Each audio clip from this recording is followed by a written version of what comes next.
90,2 Serambi FM, Syedralun masih bersama kami dalam program Dialog Interaktif Ramadan Serambi Spiritual yang dimana kita membahas di kesempatan pagi hari ini mengenai hikmah diwajibkan puasa di bulan Ramadan. Masih bersama dengan Ustadz Zul Arafah. Tadi Ustadz sudah membahas keutamaan dari sahur, memperbanyak istighfar ya Ustadz. Dan kita selanjutnya membahas mengenai Ramadan sendiri, artinya apa nih Ustadz? Oke, bagus sekali. Ini luar biasa karena banyak orang ketika Ramadan datang, orang puasa dia puasa, arti nggak tahu. Ramadan itu bahasa Indonesia, bahasa Arabnya Romdun. Romdun. Semua bahasa Indonesia itu dicangkok dari bahasa Arab. Makanya bahasa Arab itu sebenarnya gampang. Coba lihat, hidayah juga hidayah, kursi, sikin, apalagi bahasa Aceh, kursi juga kursi, sikin juga sikin. Jadi banyak bahasa Indonesia itu dicangkok, diambil kosakatanya dari bahasa Arab. Makanya enak bahasa Arab itu. Jadi Ramadan bahasa Indonesia, bahasa Arabnya Romdun. Artinya pembakaran. Ya. Sesuatu yang dibakar biasanya hal yang tidak bermanfaat, betul? Sampah, kotoran dibakar untuk dibersihkan. Kalau yang bermanfaat yang lebih besar lagi, besi kalau dibakar secara manual. Perhatikan baik-baik. Secara manual besi itu dibakar dengan kayu bakar, maka besi itu bisa dijadikan parang. Betul? Ada lihat cara bikin parang? Dibakar, baru diketok. Parang, pisau dan seterusnya. Kalau pembakaran besi ini memakan waktu yang lama, apalagi besi ini dibakar dengan teknologi yang canggih, besi ini dibakar dengan komputer, besi ini dibakar dengan sains, besi ini dibakar dengan sains. Tahu nggak sains? Sains itu dengan ilmu yang canggih. Maka besi ini akan menjadi apa? Helikopter, pesawat hebat, pesawat bisa terbang, besi bisa terbang. Itu kalau dibakar dengan teknologi yang canggih. Nah, kita dibakar oleh Allah 1 bulan penuh. Jatahnya 1 bulan penuh ya. 1 bulan penuh kita digembleng, dibina, di ospek, di pesantren kilatkan, digenjot, dibina. Ini 1 bulan penuh kita dibina. Untuk apa? Allah ingin bakar kita 1 bulan penuh karena Allah ingin mencetak. Mencetak pribadi-pribadi yang super sangat amat canggih. Pribadi apa itu? Pribadi yang bertakwa. Itu canggih sekali itu. Kalau udah bertakwa itu sudah canggih itu. Sudah hebat, sudah berhasil. Kayak orang ikut ujian. Cum laude. Itu namanya takwa. Jadi berhasil. Ikut ujian dulu, sekolah dulu, baru nanti berhasil nggak berhasil nanti. Makanya untuk mencetak pribadi yang super sangat amat canggih, yaitu pribadi yang bertakwa. Apa saja yang dibakar? Ada 3. Selama 1 bulan penuh ini ada 3 dibakar. Alhamdulillah, hari ini sudah masuki hari ke-4. Berarti sudah 4 hari kita dibakar oleh Allah. Apa saja yang dibakar? Yang pertama, dibakar dosa-dosa kita kepada Allah. Semua kita berdosa kepada Allah. Merasa aku nggak berdosa. Itu pun kata-katanya sudah cukup dosa. Datang Ramadan, Allah ampuni, maafkan seluruh dosa-dosa kita. Maka itu betul-betul kita berpuasa semata-mata hanya mencari ridhonya Allah. Jangan puasa karena ada mertua. Jangan puasa nggak enak sama istri, sama suami, sama tetangga, sama teman kantor. Jangan. Kita ubah niat kita. Semata-mata kita melakukan perintah Allah puasa ini semata-mata hanya mencari ridhonya Allah. Diampuni, maafkan seluruh dosa-dosa kita. Luar biasa. Bahagia sekali kita bisa berjumpa dengan Ramadan tahun ini. Dan mudah-mudahan Ramadan tahun ini, mudah-mudahan Allah ampuni, maafkan seluruh dosa-dosa yang pernah kita lakukan. Dari akil balik sampai Ramadan tahun ini. Mudah-mudahan diampuni, maafkan seluruh dosa-dosa kita. Maka itu kita diperintahkan perbanyak istighfar. Arti istighfar tadi sudah saya jelaskan. Yang pertama, astaghfirullahaladzim, ampuni, maafkan seluruh dosa-dosa hamba. Itu makna yang pertama, astaghfirullah. Yang kedua, artinya astaghfirullahaladzim, aslaha, islah, correction, correction, perbaiki hamba, bimbing hamba, didik hamba, kontrol hamba, bina hamba, remote hamba ke jalanmu ya Allah. Ada masalah, istighfar. Ada utang piutang, istighfar. Ada penyakit, istighfar. Bahkan istighfar itu, orang yang banyak beristighfar, yang pertama itu faedahnya bisa mencegah dia untuk tidak melakukan maksiat. Orang yang banyak istighfar, nanti tak kalah dia melakukan maksiat, Allah cegah. Yang kedua, doa bisa cepat dikabulkan dengan istighfar. Yang ketiga, istighfar ini untuk apa? Menenangkan hati. Ada orang gelisah, depresi, stres, galau, hampa, bete, ada kan? Nah, dengan istighfar, astagfirullahaladzim, hati ini akan tenang. Ala bizikrillah tasma'innul qulub. Dalam Al-Quran dikatakan, sesungguhnya dengan mengingat Allah, hatimu akan tenang. Qalbun artinya hati. Qalbani, dua hati. Qulubun, hati. Kalau kalbun beda lagi, k kecil. Tadi qalqalah, qalbun artinya hati. Kalau kalbun k itu artinya, mohon maaf, dog. Tahu dog? Oh. Iya, bahasa Inggrisnya dog. Ini nggak enak kalau kita katakan. Itu hati-hati. Bahasa Arab kalau lain panjang pendeknya itu lain artinya. Habis itu kalau kecil sama besar itu lain lagi artinya. Qalqalah, qalbun itu artinya hati. Kalau k kecil, kalbun itu artinya dog. Dog. Nah, tahu dog kan? Ya udah, itu dia dog. Makanya qalbun, di dalam tubuh manusia ada segumpal daging. Kalau daging itu baik, maka semua akan baik. Kalau daging itu buruk, maka semua akan buruk. Ala hiyal qalbi, itulah hati. Qalbun disebut dengan hati. Hati itu apa artinya? Sesuatu yang berubah-ubah. Atau hati itu dikatakan juga sesuatu yang fleksibel. Berubah-ubah hati ini. Maka itu, yal mukallibal qulub, duhai Allah yang membolak-balikan hati. Sabbit qulubana ala dinik, tetapkanlah hati kami dalam agamamu. Sabbit qulubana ala ta'atik, tetapkanlah hati kami agar selalu taat padamu. Maka itu, makanan hati yang paling baik adalah kalimat Allah. Kalimat zikir. Makanya kalau hati kita ada masalah, masukkan, kasih makan dia Allah. Jadi hati ini dikasih makan kalimat Allah, maka hati itu akan tenang, damai, sejuk, bahagia, senyum kanan, senyum kiri, luar biasa. Itu yang pertama, dibakar dosa-dosa kita kepada Allah. Yang kedua, dibakar dosa-dosa antar kita. Kita dengan istri, dengan suami, dengan ayah, dengan ibu, dengan kakak, dengan adik, dengan abang. Dibakar dosa kita dengan anak, mertua, menantu, sahabat kantor, sahabat tetangga kita, teman kita. Ramadan telah mempersamakan kita. Bahkan sahur kita bersama keluarga. Sahur bersama istri, suami, anak itu jarang terjadi kecuali bulan Ramadan. Betul nggak? Iya.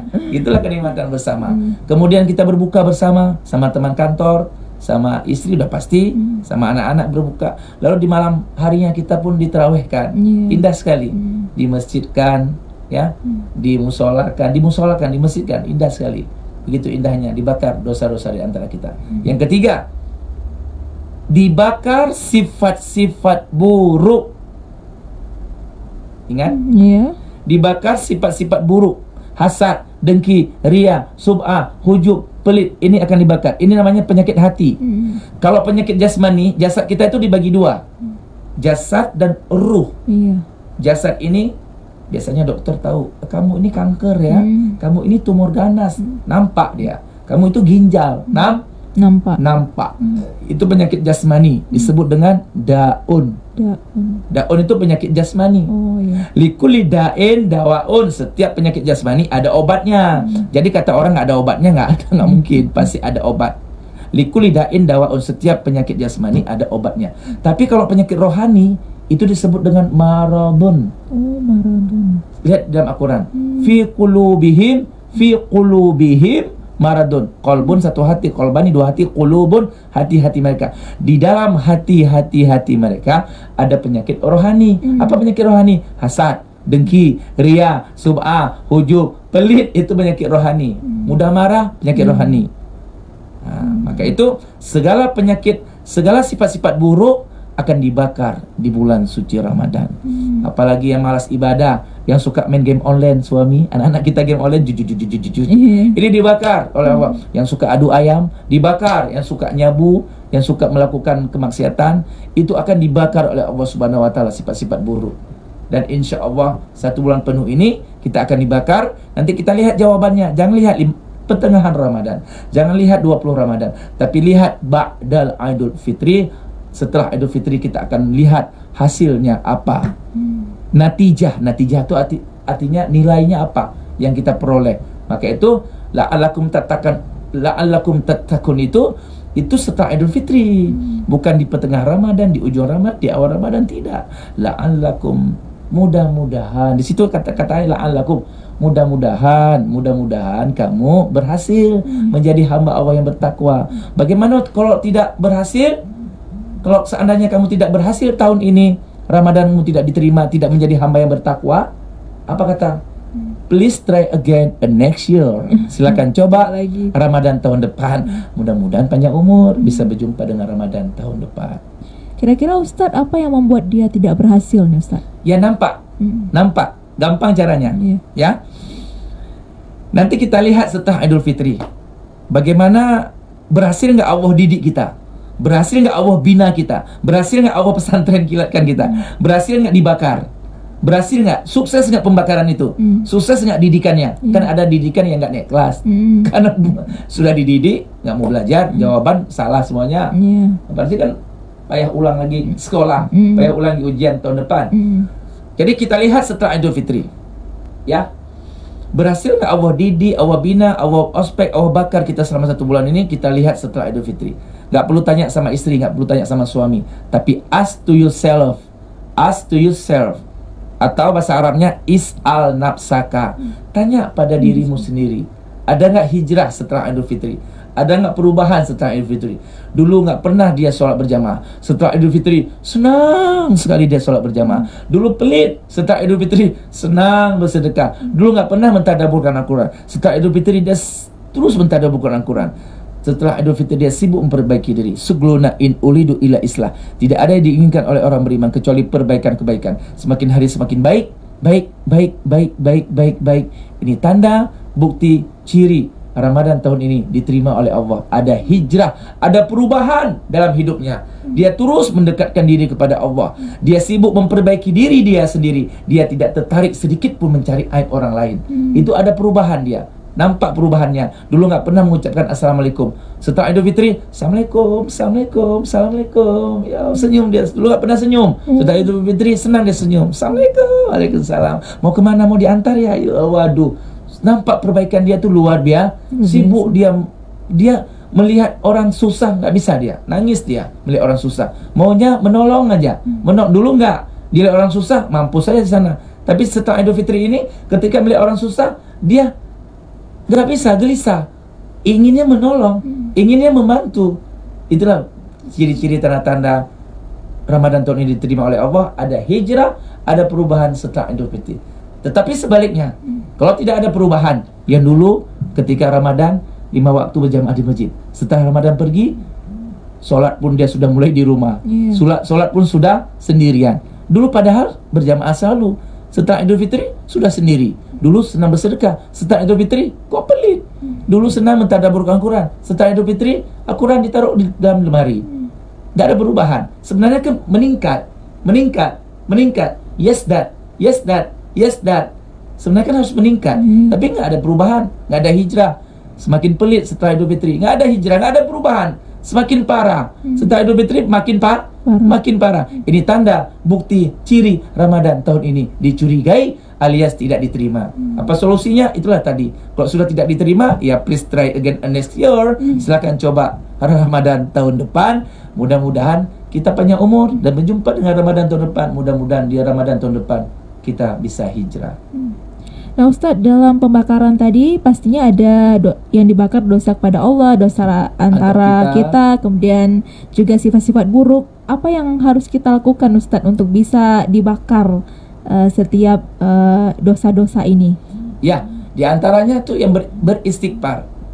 Itu beristighfar. Habis itu zikir banyak. Setiap tahmid, subhanallah, Allah ampuni, maafkan seluruh dosa-dosa kita. Subhanallah. Itu namanya tasbih, tahmid. Tasbih. Setiap tasbih, subhanallah, Allah ampuni, maafkan dosa-dosa kita. Setiap tahmid, apa tahmid? Alhamdulillah. Allah tambah nikmat, Allah tambah anak, Allah tambah kesehatan, Allah tambah rezeki, Allah tambah. Kenapa ditambah? La in syakartum la azidannakum. Kalau kalian bersyukur dengan ucapan alhamdulillahirabbil alamin. Panas, alhamdulillah. Makanya orang beriman tidak pernah berkeluh kesah. Panas, alhamdulillah dia tetap. Gak ada ojek, becek, hujan, banjir, alhamdulillah. Lapar, alhamdulillah. Dapat sedikit gaji, alhamdulillah. Dipotong gaji, alhamdulillah. Ditambah bonus, alhamdulillah. La azidannakum. La in syakartum la azidannakum. Kalau kalian bersyukur atas nikmat-nikmat yang telah aku berikan, kata Allah, baik banyak sedikit sedang, la azidannakum, pasti aku tambah nikmat itu kalau bersyukur. Maka itu jangan sampai kita menjadi orang kufur nikmat. Tapi kalau sebaliknya, la in syakartum la azidannakum wa la in kafartum, kalau kalian kufur, tidak mensyukuri nikmat yang telah aku berikan, inna azab lah sadid. Tunggu azabku sangat pedih. Azabku sangat pedih. Makanya perbanyak bertasbih, tahmid. Yang kedua, setiap kalimat tasbih, Allah ampuni maafkan dosa-dosa kita. Setiap kita tahmid, alhamdulillah, Allah tambah nikmat. Setiap kita bertahlil la ilaha illallah, Allah tancapkan tauhid, akidah di hati kita, tidak goyang dengan aliran sesat. Di akhir hayat kita mudah-mudahan kita bisa mengucapkan la ilaha illallah. Man qala la ilaha illallah akhir hayat di dakhal jannah. Barang siapa di akhir hayatnya bisa mengucapkan la ilaha illallah, that's maut, mati, dakhal jannah. Makanya setiap kalimat tahlil la ilaha illallah, Allah tancapkan tauhid akidah di hati kita. Enggak goyang. Walau ada nanti aliran ini, aliran itu, aliran itu, enggak goyang, santai saja. Kemudian yang keempat, setiap kalimat takbir, Allahu akbar, Allah kecilkan segala-galanya. Yang ada hanya keagungannya, kedahsyatannya, kebesarannya Allah Jalla Jalaluh. Nah tentunya Ustadz, ada yang mengatakan bahwasanya tasbih ini adalah sesuatu amalan yang ringan tapi berat di timbangan. Apakah benar Ustaz? Ya betul, luar biasa itu. Itu memang berat di timbangan. Subhanallah wa bihamdi subhanallahil azim. Itu dia. Itu berat sekali itu. Maka untuk mengucapkannya itu harus hati yang paling dalam. Ketika kita mengucap itu kita bayangkan ketika kita sakaratul maut, dosa-dosa kita, bayangkan semua, ya Allah, begitu besarnya karuniamu ya Allah, Kau masih berikan hamba kesehatan ya Allah untuk bisa beribadah, untuk bisa berzikir. Ada orang gak bisa ngomong lagi ya. Maka kita alhamdulillah luar biasa, subhanallah wa bihamdihi subhanallahil azim. Itulah dia tasbih yang sangat besar timbangannya kelak di akhirat nanti. Iya. Dan pastinya kalau misalkan lagi puasa lelah gitu Ustadz ya, sambil duduk pastinya bisa itu luar biasa lagi bertasbih Ustadz ya. Di bulan di luar Ramadan itu biasa saja pahalanya. Tapi di dalam bulan Ramadan segala amal ibadah berlipat-lipat pat ganda. Paham di sini? Iya. Berlipat pat ganda. Itu taukid namanya. Taukid. Tahu taukid, menguatkan. Berlipat pat ganda. Contoh, la tashrabanna ahdukum kaiman. Jangan kalian sekali-kali minum berdiri. Iya. Nah, kenapa kalau kita minum berdiri bisa kena prostat, batu karang, batu ginjal, hati-hati. Iya. Yang minum berdiri. Banyak kita lihat ikan-ikan di TV kan. Sudah berdiri lari lagi. Sudah lari pakai tangan kiri lagi. Ada 3 kesalahan. Tidak boleh. Ikuti aturan mainnya Allah. Ikuti aturan main-mainnya Allah yang ada dalam Quran hadis. Kita akan selamat, kita akan sehat, kita akan bahagia, akan sukses di dunia dan di akhirat. Iya. Bagi Anda Syedrolun yang ingin berpartisipasi bersama kami di sini bisa langsung saja tentunya di 0811 689 1020, dan pastinya kita masih membahas mengenai hikmah Ramadan yang diwajibkan berpuasa di bulan Ramadan. Barangkali Ustadz ada hikmah lainnya yang ingin Ustadz sampaikan di kesempatan pagi hari ini? Sebenarnya hikmah itu ya banyak sekali. Sesuatu yang diperintahkan sama Allah itu banyak sekali hikmahnya, faedahnya, keistimewaannya banyak sekali. Banyak sekali. Di antaranya Allah datangkan rahmat untuk keluarga itu. Kemudian ketenangan, kedamaian. Bahkan keluarga setelah Idul Fitri menjadi keluarga sakinah, mawaddah, warahmah. Anak pun bisa menjadi anak yang soleh. Hikmahnya doa-doa diijabah. Makanya Allah perintahkan ud'uni astajib lakum, perintah Allah. Maka hikmah itu banyak saya bilang, ya. Makanya di antaranya hikmah itu lagi selanjutnya doa-doa itu mustajab. Allah perintahkan dalam Al-Quran ud'uni astajib lakum. Apa artinya? Bermohonlah, bermunajatlah, mengemislah, curhatlah, mengadulah setiap masalah kalian, setiap penyakit kalian, setiap utang piutang kalian. Hanya memohon pertolongan, perlindungan hanya kepada Allah. Jangan minta sama setan. Banyak orang kalau dagang minta sama setan, itu bahaya. Bahaya, dangerous. Danger. Bukankah Allah itu Al-Wahhab? Apa arti Al-Wahhab? Al-Wahhab itu yang memberikan segala-galanya. Segala-galanya yang ada di muka bumi ini diberikan oleh Allah, disebut dengan Al-Wahhab. Allah itu Ar-Razzaq, pemberi rezeki. Allah itu Ghaniyun. Apa arti Ghani? Kaya. Allah itu Mughni, yang mengayakan. Makanya minta kepada Allah, ud'uni astajib lakum, mintalah kalian kepadaku, pasti akan kuberikan. Apa saja kalian minta. Dagangan nggak laris, minta kepada Allah. Belum punya anak, minta kepada Allah. Belum bahagia, minta kepada Allah. Suami nggak pernah sholat, minta kepada Allah. Anak kena narkoba, minta agar Allah cabut kenikmatan narkoba, agar Allah cabut kenikmatan sabu-sabu pada anak kita. Minta, berdoalah. Makanya disuruh kita berdoa sebanyak mungkin. Banyak situ doa-doa diijabah hikmahnya. Sebelum berbuka, doa sangat mustajab. Doa apa saja. Masalah utang piutang, suami berbelit-belit utang, doa, ya Allah, angkat ya Allah hutang suamiku, ya Allah. Mudah-mudahan setelah Idul Fitri suamiku bisa melunasi hutangnya, ya Allah. Minta untuk suami juga gitu, minta untuk istri yang terbaik, ya Allah. Jadikanlah istriku menjadi istri yang soleh. Jadikanlah istriku bidadari surgamu, ya Allah. Jadikanlah istri kami ratu di antara bidadari surgamu, ya Allah. Ya Allah, bimbing istriku, ya Allah, agar taat kepadamu dan taat kepada suaminya, agar istri mudah masuk surga. Taat kepada suami membuat istri gampang masuk surga. Mau pintu manapun silakan, kalau selama dia taat kepada suami. Banyak sekali hikmah-hikmah itu. Banyak sekali hikmah. Doa-doa diijabah oleh Allah, ada keberkahan di situ. Bahkan segala penyakit terangkat. Masya Allah. Ada sesuatu yang kita tidak percaya secara jasmani. Tidak ada mustahil bagi Allah. Yang menciptakan kita siapa? Allah. Oke, yang menciptakan jantung kita? Allah. Oke, yang menciptakan ginjal? Allah. Oke, yang menciptakan darah? Allah. Semua Allah. Dan Allah lebih tahu berapa tahun ginjal kita berfungsi. Allah lebih tahu berapa tahun jantung kita berfungsi. Mungkin umur kita 60, jantung kita hanya berfungsi 50 tahun. Selebihnya 50 kita pasang ring.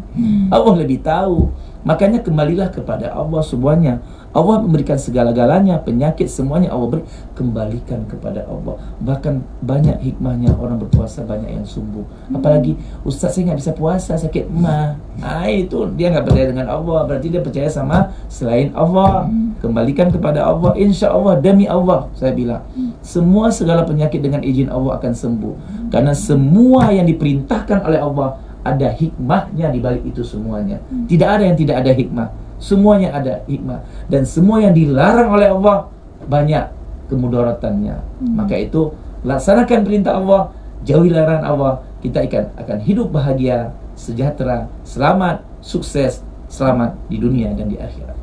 Ya baik Ustadz, tidak terasa sudah 1 jam kita membahas tema ini ya Ustadz, di mana hikmah diwajibkan puasa di bulan Ramadan. Tentunya ada closing statement Ustadz yang bisa Ustadz berikan kepada Syedralun di kesempatan hari ini. Silakan Ustadz. Alhamdulillah, bersyukur kita kepada Allah hari ini, detik ini kita masih hidup. Marilah kita hijrah, kita berubah. Laksanakanlah bulan suci Ramadan ini dengan sungguh-sungguh. Mudah-mudahan Ramadan tahun ini membuat Allah jatuh cinta kepada kita. Mudah-mudahan Ramadan tahun ini membuat Allah sayang dengan kita. Mudah-mudahan Ramadan tahun ini membuat Allah bisa memasukkan kita ke dalam surganya Allah. Mudah-mudahan Ramadan tahun ini insya Allah sukses. Kita harus yakin antum mukinu nabi ijabah, dan harus pede, harus percaya diri, harus yakin Ramadan tahun ini diterima oleh Allah Subhanahu wa taala. Mudah-mudahan Ramadan tahun ini Allah ampuni, maafkan seluruh dosa-dosa yang pernah kita lakukan dari akil balik hingga hari ini.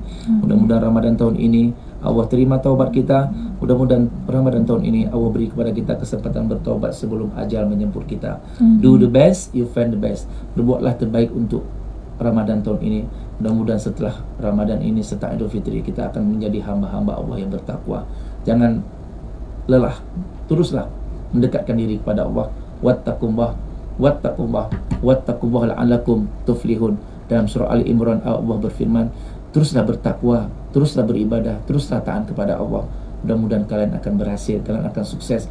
Mudah-mudahan semua kalian bisa meninggal dalam keadaan syahid, meninggal husnul khotimah, meninggal dalam keadaan berzikir, meninggal dalam keadaan puasa. Mudah-mudahan semua kita insya Allah kelak di akhirat bisa berjumpa dengan Nabi Muhammad sallallahu alaihi wasallam dalam surga kita, bersama ayah ibu kita, kakek nenek kita, kakak adik kita, abang kandung, istri, suami, mertua, menantu, anak, cucu kita. Mudah-mudahan kelak di akhirat diperjumpakan dengan baginda Rasulullah dalam surga nanti. Amin ya mujibas sa'ilin. Amin, amin ya robbal alamin. Luar biasa sekali Syedralun hari ini bersama dengan Ustadz Zul Arafah. Namun manfaat bagi Anda ya Syedralun, serta hikmah-hikmah yang telah Ustadz berikan tadi bisa menjadikan kita sesuatu pribadi yang lebih baik lagi ke depannya. Dan tentunya Ustadz terima kasih atas kehadiran dan ilmu yang telah Ustadz bagikan. Semoga Ustadz sehat selalu. Amin. Dan selamat beraktivitas kembali Ustadz. Assalamualaikum warahmatullahi wabarakatuh. Waalaikumsalam warahmatullahi wabarakatuh. The Baik Syedralun, jangan kemana-mana karena masih ada saya Fira sampai pada pukul 12 waktu Indonesia Barat nanti. Tetap di 90,2 Serambi FM, Laguna Pritana.